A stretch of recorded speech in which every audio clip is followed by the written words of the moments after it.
आदमी ने डिब्बा खोला, लेकिन उससे पहले कि वह कुछ समझ पाता, एक हाई हील उड़कर आई और उसके सिर पर लगी, जिससे वह बेहोश हो गया और गुब्बारे ऊपर उड़ गए। डिब्बे से एक औरत बाहर खड़ी हो गई।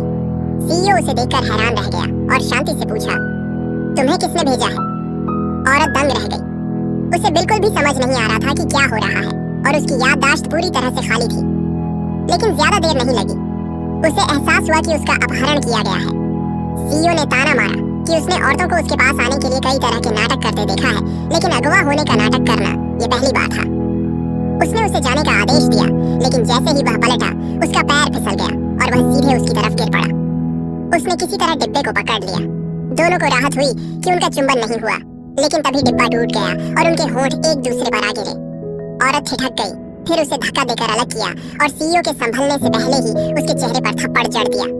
वह कमरे से भाग गई। बाद में सहायक को डिब्बे में उसका रिज्यूमे मिला। पता चला कि वह औरत नौकरी के इंटरव्यू के लिए आई थी और वह भी किसी आम कंपनी में नहीं, बल्कि खुद सीईओ की कंपनी में। लेकिन सहायक ने कहा कि उसे नौकरी नहीं मिली। तभी सीईओ ने उसका डिजाइन पोर्टफोलियो देखा और तुरंत अपना मन बदल लिया। यह शानदार है, इसे रखो। उसने अपने सहायक को आदेश दिया कि पता करो वह उसके घर क्यों आई थी। जल्द ही उस औरत को फोन आया, उसे नौकरी मिल गई और यहीं से शुरू हुआ पहला एपिसोड, औरत का पहला दिन काम पर। वह गुस्से में सीईओ के ऑफिस में घुस गई। उसे यकीन था कि वह आदमी कमीना है।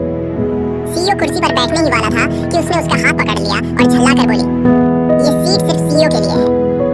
सीईओ ने भौहें उठाई और कहा, और तुम्हें क्यों लगता है कि मैं सीईओ नहीं हूँ? औरत हंसी और बोली, अगर तुम सीईओ हो तो मैं उसकी माँ हूँ।